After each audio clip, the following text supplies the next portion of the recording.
നമസ്കാരം sir. Sir, കൊല്ലത്ത് നമ്മുടെ ഒരു ESI ആശുപത്രിയുണ്ട്. അതിനെ മെഡിക്കൽ കോളേജായിട്ട് ഉയർത്താനും അവിടെ 50 സീറ്റുകൾ അനുവദിക്കാനും കേന്ദ്ര സർക്കാർ തത്വത്തിൽ തീരുമാനമെടുത്തു. പക്ഷേ അത് നടപ്പായില്ല.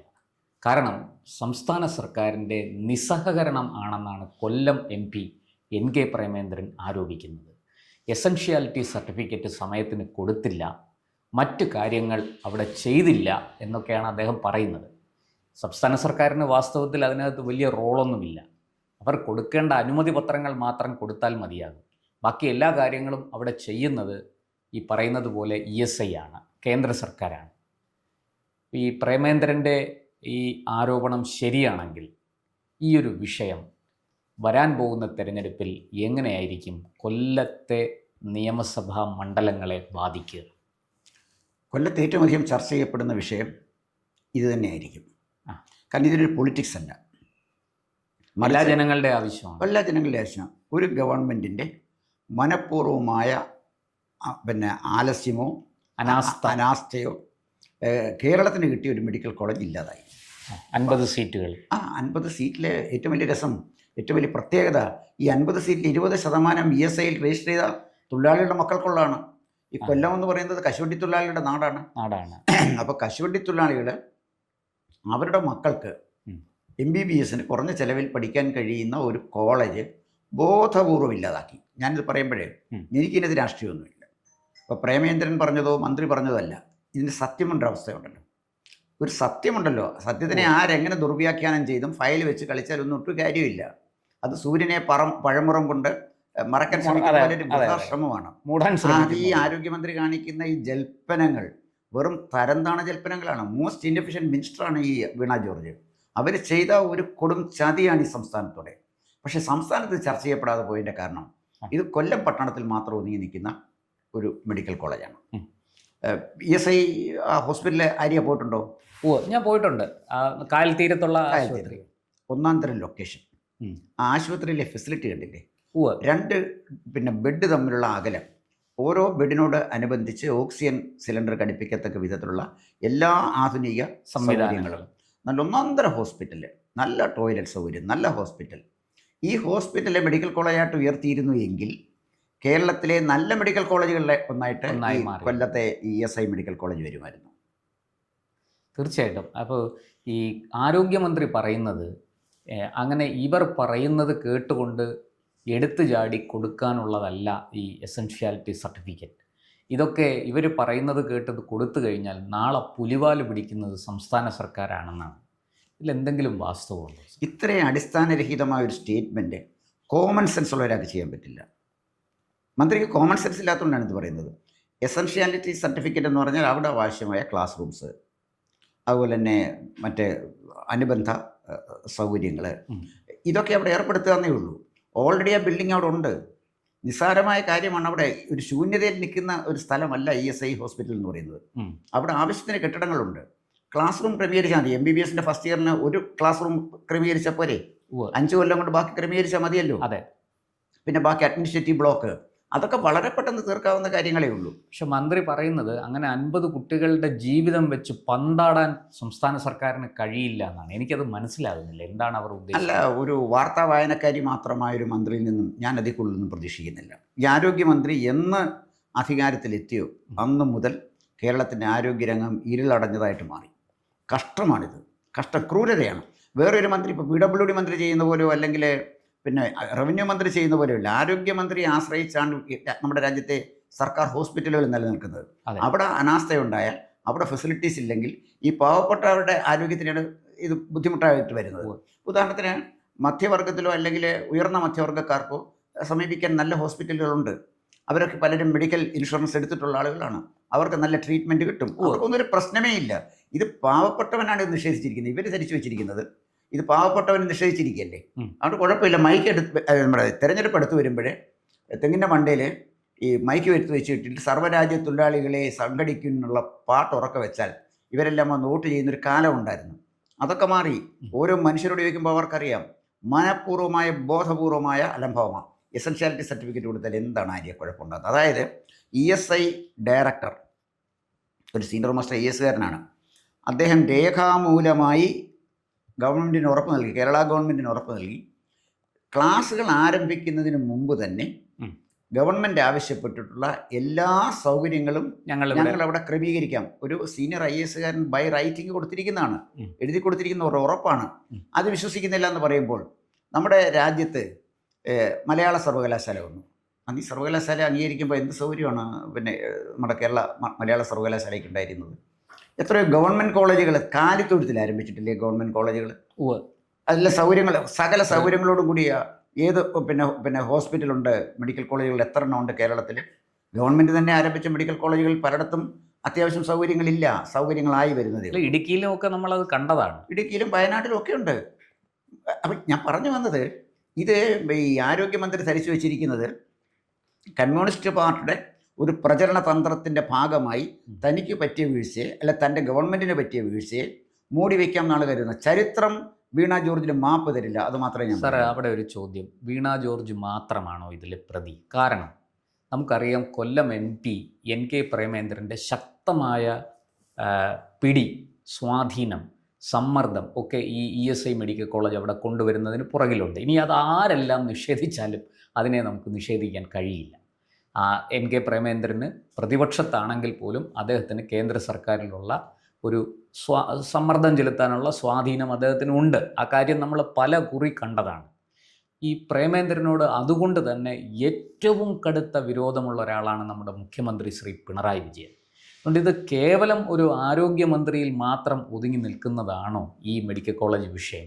വാസ്തവത്തിൽ മുഖ്യമന്ത്രിക്കും ഇതിനകത്തൊരു വലിയ പങ്കില്ലേ? ഒരു സംസ്ഥാനത്തിൻ്റെ ഭരണത്തലവന് തൻ്റെ ഒരു മന്ത്രി ചെയ്യുന്ന കൃത്യത്തിൽ വീഴ്ചയുണ്ടെങ്കിൽ അത് തിരുത്താൻ, അത് ചൂണ്ടിക്കാട്ടി അത് തിരുത്തണം, നിങ്ങൾ എത്രയും പെട്ടെന്ന് അത് കൊടുക്കണം. കാരണം മുഖ്യമന്ത്രിക്ക് അടക്കം പല കത്തുകൾ അയച്ചു, എന്നിട്ടും ഒരു നടപടി എടുത്തിട്ടില്ല. അപ്പോൾ ഇത് കേവലം വീണ ജോർജിൻ്റെ മാത്രം പിഴവാണോ? മുഖ്യമന്ത്രി പിണറായി വിജയൻ്റെ മനസ്സറിവും ബുദ്ധിയും ഒക്കെ ഇതിൻ്റെ പുറകിലില്ലേ? അല്ല, വീണ ജോർജിൻ്റെ മാത്രം പിഴവ് അല്ല. ആര്യയുടെ ആർഗ്യുമെൻ്റ് ഞാൻ സമ്മതിക്കുന്നു. പക്ഷേ ഈ പിഴവിന് ബന്ധപ്പെട്ട വകുപ്പിൻ്റെ ചുമതല വഹിക്കുന്ന മന്ത്രിയെ നമുക്ക് പ്രതിക്കൂട്ടിൽ നിർത്താൻ പറ്റൂ. നമ്പർ 1, ഇത് മുഖ്യമന്ത്രി അടക്കം ഈ ക്യാബിനറ്റിലെ മുഴുവൻ ആളുകൾക്കും അറിയാവുന്നതാണ്. മുഖ്യമന്ത്രി ഇതിനെക്കുറിച്ച് അജ്ഞനാണെന്ന് ഞാൻ കരുതുന്നില്ല. ഇവിടെ നടക്കുന്ന ഓരോ ചെറിയ കാര്യങ്ങളും അറിയാവുന്ന മുഖ്യമന്ത്രിക്ക് കേരളത്തിന് കിട്ടിയൊരു മെഡിക്കൽ കോളേജ് പോയത് അറിഞ്ഞില്ല എന്നൊന്നും പറയുന്നതിനകത്ത് ഒരു ന്യായീകരണമില്ല. ഇത് വളരെ ബോധപൂർവം ചെയ്തൊരു കാര്യമാണ്. 2-3 സാധ്യതകളാണ് ഉള്ളത്. ഒന്ന്, കൊല്ലത്തെ ചില സ്വകാര്യ മെഡിക്കൽ കോളേജുകൾക്ക് ഈ കോളേജ് വരുന്നതിനകത്ത് അസ്വസ്ഥതയുണ്ടാവും. ചില ഹോസ്പിറ്റലുകാർക്ക് അസ്വസ്ഥതയുണ്ട്. ഇതിലെല്ലാം ഉപരിയായിട്ട് ഈ തിരഞ്ഞെടുപ്പ് വരുമ്പോൾ ഈ ESI മെഡിക്കൽ കോളേജ് ഇവിടെ വന്നാൽ അതിന് വിപുലമായ ഉദ്ഘാടനം നടക്കും. കേന്ദ്ര ഗവൺമെൻറ്റിന് ബന്ധപ്പെട്ട മന്ത്രിയും ആരോഗ്യമന്ത്രി അടക്കമുള്ള ആളുകൾ ഇവിടെ വരും. അവരൊക്കെ പറയും NK പ്രേമചന്ദ്രൻ ഇതിനു വേണ്ടി ചെയ്ത ശ്രമങ്ങളെക്കുറിച്ച്. ഇതൊക്കെ എന്ന് പറഞ്ഞാൽ വളരെ പെറ്റി പൊളിറ്റിക്സ് ആണ്. ഇത് ഈ പൊളിറ്റിക്സ് ആണ് കേരളത്തിനെ നശിപ്പിച്ചത്. ഈ പൊളിറ്റിക്സ് കൊണ്ട് തന്നെയാണ് ഇതിൻ്റെ മെച്ചം മറ്റവൻ കൊണ്ടുപോകുമോ എന്നുള്ള, അതായത് എൻ്റെ ഒരു കണ്ണ് പോയാലും വേണ്ടില്ല, മറ്റവൻ്റെ 2 കണ്ണും പോകുമല്ലോ എന്ന ഒരു നയം, അതാണ് ഇവിടെയും വർക്കൗട്ടായിരിക്കുന്നത്. വെറും പെറ്റി പൊളിറ്റിക്സിൻ്റെ ഭാഗം. ഇതിനെത്ര ഇപ്പം ഞാൻ പല പത്രങ്ങളും വായിച്ചു. ദേശാഭിമാനി ഒരുപാട് ന്യായീകരിച്ചുകൊണ്ടിരിക്കുന്നുണ്ട്. ഞാൻ ദേശാഭിമാനി വരിക്കാരനാണ്, ദേശാഭിമാനി വായിക്കാറുള്ള ആളാണ്, മറ്റു പത്രങ്ങളും വായിക്കാറുള്ള ആളാണ്. ഞാൻ ചിന്തിക്കുന്ന ദേശാഭിമാനി വായിച്ചിട്ടും മനോരമയും മാതൃഭൂമി വായിച്ചിട്ടുമല്ല. ഞാൻ എൻ്റെ തലച്ചോറ് കൊണ്ട് ചിന്തിക്കുന്ന ഒരാളാണ്. എൻ്റെ വ്യക്തമായ കാഴ്ചപ്പാടിൽ ഗവൺമെൻറ് കൊല്ലത്തെ കശുവണ്ടി തൊഴിലാളികളടക്കമുള്ള തൊഴിലാളികളോട് ചെയ്ത അക്ഷന്തവ്യമായ അപരാധമാണ് ഈ മെഡിക്കൽ കോളേജിൻ്റെ കാര്യത്തിൽ ഗവൺമെൻറ് കാണിച്ചത്. എസൻഷ്യാലിറ്റി സർട്ടിഫിക്കറ്റ് വേണം, അതിനാവശ്യമുള്ള ക്രമീകരണങ്ങൾ ചെയ്തോളാം എന്ന് പറഞ്ഞ് ഒരു IAS ഉദ്യോഗസ്ഥൻ എഴുതിയതിനെ ഇവർ അവിശ്വസിച്ചത്രേ. എന്ത് ന്യായീകരണമാണ് ഇതിന് പറയുന്നത്? വളരെ ബാലിശമായ കാര്യമല്ലേ അത്? ഒരു കാര്യം, ഒരു ആയുഷ്മാൻ ആരോഗ്യ മന്ദിർ എന്ന ഒരു ബോർഡ് വയ്ക്കാൻ തയ്യാറാകാതെ 2 വർഷം കൊണ്ട് ഏതാണ്ട് ഒരു 10,000 കോടി രൂപ നഷ്ടപ്പെടുത്തിയ മന്ത്രിയാണ്. അവരിൽ നിന്ന് നമ്മൾ സാറ് നേരത്തെ പറഞ്ഞതുപോലെ കൂടുതലായിട്ടൊന്നും പ്രതീക്ഷിക്കേണ്ട. ഒരു വാർത്താ വായനക്കാരിയുടെ കേവല ബുദ്ധി മാത്രമേ അവർക്കുള്ളൂ എന്ന് ഒരിക്കൽ കൂടി തെളിയിച്ചിരിക്കുകയാണ്. അല്ല, വാർത്താ വായനക്കാരിക്ക് വാർത്ത തയ്യാറാക്കത്തില്ലല്ലോ, എഴുതി കൊടുക്കുന്ന വായിക്കുകയല്ലേ ഉള്ളൂ. അതെ, വാർത്താ വായനക്കാരിക്ക് ഒരിക്കലും തലച്ചോറ് ഉപയോഗിക്കേണ്ട, വാർത്ത എഴുതി കൊടുക്കുന്ന വേറെ ആളാണ്. വായിച്ചാൽ മാത്രം മതി. അത് ഡിജിറ്റൽ പ്രോംപ്റ്റ് ഉണ്ടെങ്കിൽ അത് നോക്കി വായിച്ചാൽ മതി, വേറെ കാര്യമൊന്നും ചെയ്യണ്ട. ഞാൻ അതാണ് പറഞ്ഞത്. ഇത് ഈ ഗവൺമെൻറ്, ഇടതുപക്ഷ ഗവൺമെൻറ് ഒരിക്കലും ചെയ്യാൻ പാടില്ലാത്തതായിരുന്നു. കാരണം ഈ 50 സീറ്റുകളിൽ 20% പാവപ്പെട്ട തൊഴിലാളികളുടെ മക്കൾക്ക് കിട്ടാനുള്ള ഏറ്റവും വലിയൊരു അവസരം ഇല്ലാതാക്കിയ ഈ ഗവൺമെൻറ് ചരിത്രത്തിൽ ഓർമ്മിക്കപ്പെടുന്നത് തൊഴിലാളിയെ ദ്രോഹിച്ച ഗവൺമെൻറ് എന്നുള്ള നിലയിലായിരിക്കും. പലതരത്തിൽ റെക്കോർഡ് എടുത്തിരിക്കുകയാണല്ലോ. തൊഴിലാളി വർഗ പാർട്ടിയുടെ ഗവൺമെൻറ്റാണ്. എന്ത് തൊഴിലാളി വർഗം? അതൊക്കെ പഴയ കാലത്തല്ലേ ഈ തൊഴിലാളി വർഗം പറയുന്നത്. ഇപ്പം മൈക്കിൽ കേൾക്കുന്ന പാട്ട് മാത്രമേ ഉള്ളൂ തൊഴിലാളി വർഗത്തിനുള്ള ഐക്യദാർഢ്യം. ഈ കാലഘട്ടത്തിലെ 10 വർഷം ഭരിച്ചില്ലേ? തൊഴിലാളിക്ക് എന്താ ചെയ്തത്? സാമൂഹ്യക്ഷേമ പെൻഷൻ കൃത്യമായിട്ട് കൊടുക്കാൻ പറ്റി. അത് വേണ്ട, ആശാ വർക്കേഴ്സ് ഇവരൊക്കെ കുത്തക മുതലാളി ബൂർഷ്വാസിമാരാണോ? അവർക്ക് 10 രൂപ വേതനം കൊടുക്കാൻ പറ്റിയോ? ജയിലിൽ കിടക്കുന്ന കൊടും ക്രിമിനലുകളുടെ ദിവസവേതനം കൂട്ടി. അത് മനസ്സിലാക്കണം. അപ്പോൾ ഐക്യദാർഢ്യം പ്രഖ്യാപിക്കുന്നത് ജയിലിൽ കിടക്കുന്ന ക്രിമിനലുകളോട്. അത് സമാന ചിന്താഗതിക്കാരോട് ഐക്യം പ്രഖ്യാപിക്കുക എന്നുള്ളത് തീർച്ചയായിട്ടും. അപ്പോൾ എന്തായാലും ശരി, ഇവിടെ ചെയ്ത വലിയൊരു തെറ്റ് 600 കോടി രൂപയാണ് ഈ സംസ്ഥാനത്തിന് ഈ വർഷം നഷ്ടമായത്. 10 മെഡിക്കൽ കോളേജുകളാണ് ESI കോർപ്പറേഷന് അനുവദിച്ചത്. അത് 9 സംസ്ഥാനത്തായിട്ട്. മഹാരാഷ്ട്രയ്ക്ക് 2 എണ്ണം കിട്ടി. ബാക്കി എല്ലാ സംസ്ഥാനങ്ങളിലും ഓരോന്ന്. മറ്റെല്ലാ സംസ്ഥാനങ്ങളിലും തുടങ്ങി. ഇവിടെ ജനകീയ ജനാധിപത്യ വിപ്ലവം കൊണ്ടുവരാൻ തയ്യാറെടുക്കുന്ന മഹാരഥന്മാരായ വിപ്ലവകാരികൾ നടത്തുന്ന ഒരു ഗവൺമെൻറ്റിലെ തൊഴിലാളിക്ക് കിട്ടേണ്ട ആനുകൂല്യങ്ങൾ പോലും ഇല്ലാതാക്കി എന്ന് പറഞ്ഞാൽ ആരും സംശയിക്കേണ്ട, ചരിത്രം ഏറ്റവും ക്രൂരമായിട്ടായിരിക്കും ഈ അവഗണനയെ വിചാരണ ചെയ്യാൻ പോകുന്നത്. അതിന് സംശയിക്കുകയേ വേണ്ട.